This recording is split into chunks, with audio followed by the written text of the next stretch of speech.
जय हिंद दोस्तों, मेरा यूट्यूब चैनल में आप लोग का स्वागत है। तो आज एक और हम लोग चैप्टर कंप्लीट करने वाले हैं प्रैक्टिस सेट के रूप में। तो चलिए शुरू करते हैं। नंबर 1 क्वेश्चन है 1600 रुपये का 2 वर्ष का 3 महीने में साधारण ब्याज 252 रुपये है, तो वार्षिक दर क्या होगी। यानी इसमें क्या करना है, तो आर का मान निकालना है। तो सबसे पहले इसमें पी कितना हो जाएगा दोस्तों, तो 1600 रुपये हो जाएगा। टी कितना हो जाएगा दोस्तों, तो 2 वर्ष हो जाएगा। और जो तिमाही है, क्या बोल रहा है 3 महीने में, तो तिमाही का मतलब क्या हुआ दोस्तों, 9/4, यही ना हुआ तिमाही। यानी इतना 9/4 वर्ष हुआ। तिमाही का मतलब यही होता है, ठीक है। 3 महीना का मतलब यही होता है 9/4 वर्ष। और इसमें एस आई दिया है आपका 252, ठीक है। तो इसमें हम लोग को क्या करना है, तो इसमें आर का मान निकालना है।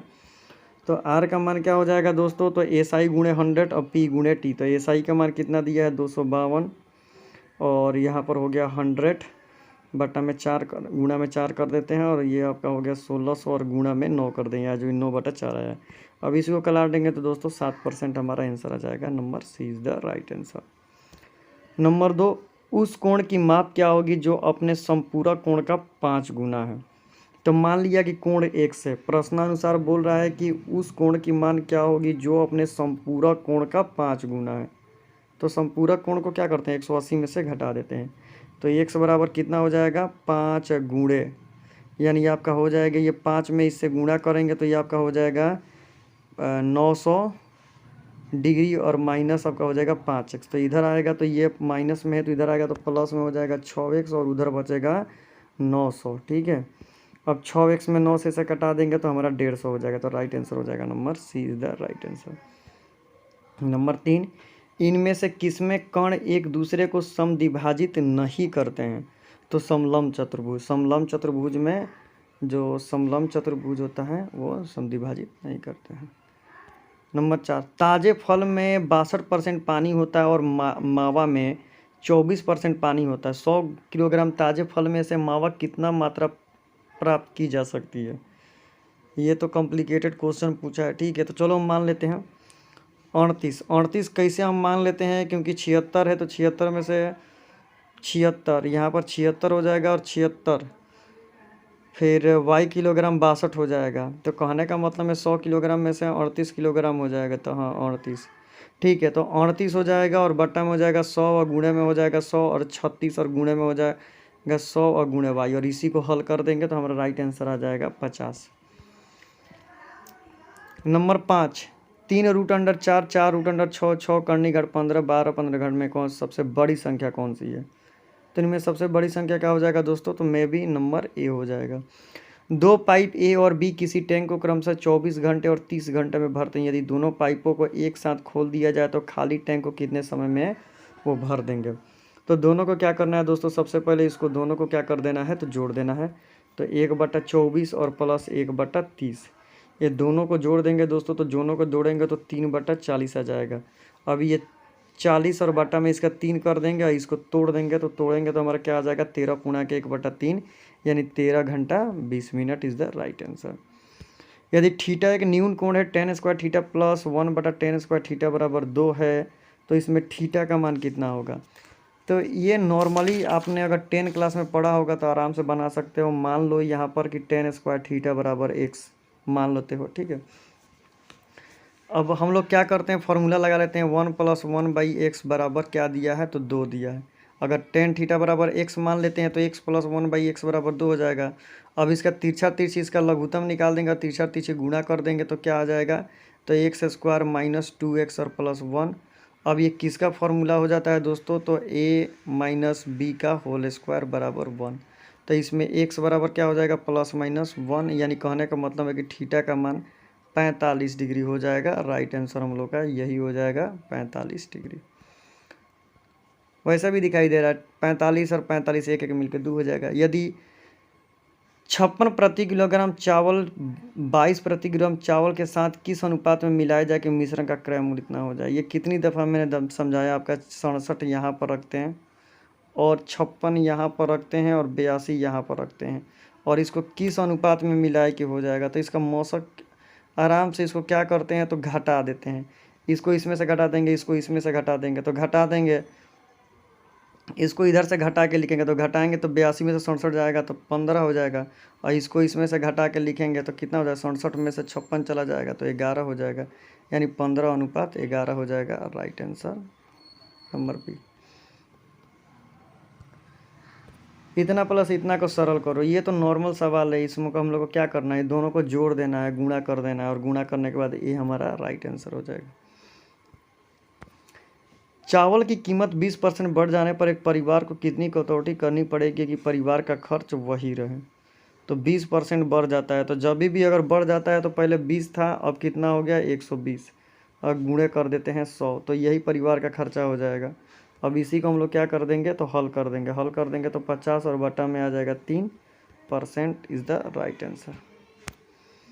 अब इसको तो हल करना है, अब इसको तो गुणा भाग कर देंगे तो गुणा भाग कर देंगे तो राइट आंसर आ जाएगा 15.2/5 is the right answer. Number 12, 10 व्यक्तियों की औसत आयु में 2 वर्ष की वृद्धि हो जाती है जब उनमें से एक 25 वर्षीय व्यक्ति के स्थान पर कोई नया व्यक्ति आ जाता है, तो नए व्यक्ति की आयु कितनी होगी। तो मानना कि 10 व्यक्तियों की औसत आयु 100 वर्ष है, मान लिया हमने 100 वर्ष है, तो प्रश्नानुसार कितना हो जाएगा, तो 10 × x बराबर 10x हो जाएगा। अब देखो औसत आयु बराबर क्या हो जाता है, औसत आयु अगर हम निकालेंगे तो क्या हो जाएगा, कुल पदों का योग बटा कुल संख्या, यही ना होता है। तो कुल नया औसत आयु कितना होगा, तो 2 वर्ष बढ़ जाता है तो 2 वर्ष बढ़ गया, और कुल व्यक्ति कितना हो गया, तो 10 x और -25 और प्लस m और बटा में 10, इसी को हल कर देंगे तो हमारा m का मान आ जाएगा 45 वर्ष। नंबर 13, 68 मीटर लंबाई एवं 51 मीटर चौड़ाई वाले एक हॉल के फर्श को आच्छादित करने से कम कितने प्रकार टाइलों की आवश्यकता पड़ेगी। तो इस प्रकार का कभी भी क्वेश्चन आपको पूछा जाए तो फर्श का क्षेत्रफल बराबर क्या होता है, तो 1 टाइल का क्षेत्रफल। ठीक है, कि सबसे पहले इसका मौसा निकाल लेंगे, 68 और 51 का मौसा हो जाएगा 67। अब फर्श टाइल का क्षेत्रफल बटा इतना, तो इस लंबाई गुणे चौड़ाई, तो लंबाई और गुणे चौड़ाई, और एक टाइल का क्षेत्रफल, तो एक टाइल का क्षेत्रफल क्या हो जाएगा 17 × 17, तो ये आपका कितना हो जाएगा 17 × 3 = 51 और 17 × 4 = 68, यानी 4 × 3 = 12, 12 is the right answer. Number 14, यदि एक समलंब जिसकी समांतर भुजाएं 4 से 6 सेंटीमीटर 10 सेंटीमीटर, उसका क्षेत्रफल 32 सेंटीमीटर, समांतर भुजा के बीच की दूरी क्या होगी। तो ये फॉर्मूला ही होता है 1/2 b1 + b2 का गुणे h। ठीक है, और ये दिया हुआ है 32। ठीक है, इसी फॉर्मूला पर बना देंगे तो 1/10 हो जाएगा, और 10 गो 6 गो ये आपका हो जाएगा 16 गो, और h का मान निकालना है, छोड़ देते हैं, ये आपका हो गया 32, ये कट के आपका हो गया 8, और इसको 8 को इधर से लेके कटाएंगे तो 4, यानी राइट आंसर हो जाएगा 4 सेंटीमीटर। 1000 में से कौन सबसे छोटी संख्या जोड़ी जाए ताकि वह योगफल 45 से पूरी तरह क्या हो जाए, तो विभाजित हो जाए। कौन सबसे छोटी संख्या जोड़ी जाए, तो 1000 को कौन सबसे छोटी संख्या जोड़ी जाए, तो 45 × 52 इतना × 52 यानी 35, राइट आंसर 35 हो जाएगा ना, हाँ 35 से हो जाएगा राइट आंसर।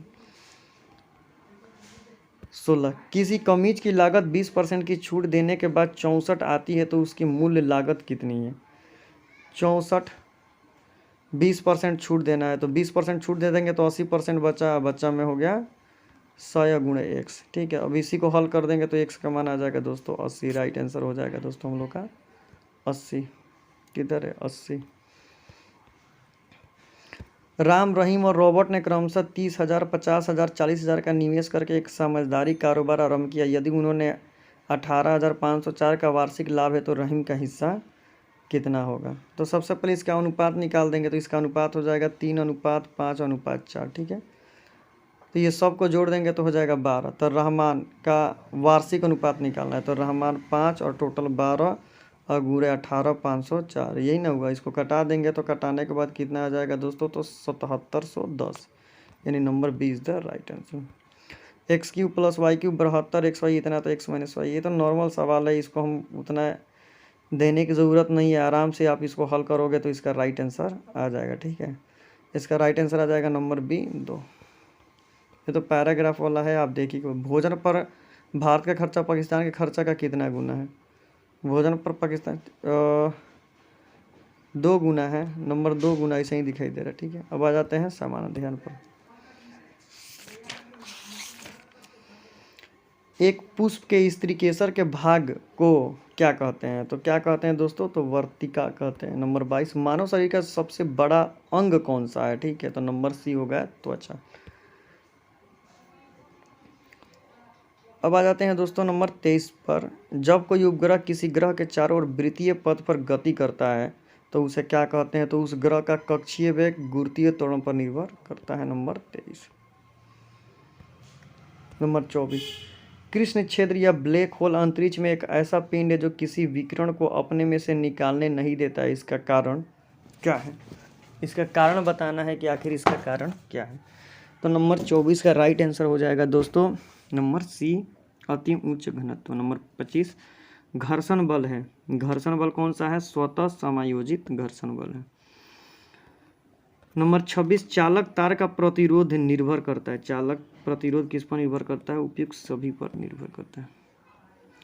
नंबर 27, संतृप्त हाइड्रोकार्बन को डैश कहा जाता है। तो संतृप्त हाइड्रोकार्बन को एल्केन कहा जाता है। नंबर 28, सोडियम धातु का संग्रहण किस में होना चाहिए? नंबर बी, मिट्टी के तेल में होना चाहिए। नंबर 29, एक उजले धूप वाले दिन किसी स्थान का तापमान फ़ारेनहाइट पर इतना है, उसका तापमान केल्विन में क्या होगा? तो इसको आराम से बना सकते हैं। केल्विन में तापमान हो जाएगा 318 केल्विन। नंबर 30, आवृत्ति डैश में प्रकट की जाती है और दर्शाती है कि घटना प्रति सेकंड दोहराई जाती है। राइट आंसर हो जाएगा हॉटेज में। इंग्लिश में इसको क्या करना है? तो इसको ध्यान से पढ़ना है और पढ़ने के बाद इसका एक एक करके आंसर यहाँ पर देना है, जिसको बोलते हैं पैसेज। ठीक है, तो इसको आप पढ़ेंगे और पढ़ के आराम से इसको क्या करेंगे? तो आंसर देंगे। ठीक है, हम लोग 34 नंबर से शुरू करते हैं।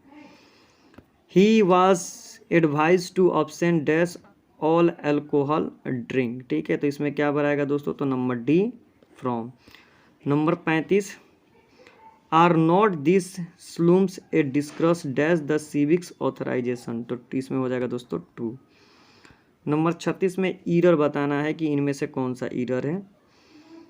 With a fresh coat of paint the school can look much nice. ये लुक मच नाइस क्या होगा? तो मच नहीं, मोर होगा। तो नंबर 3 क्या है? तो ईरर है।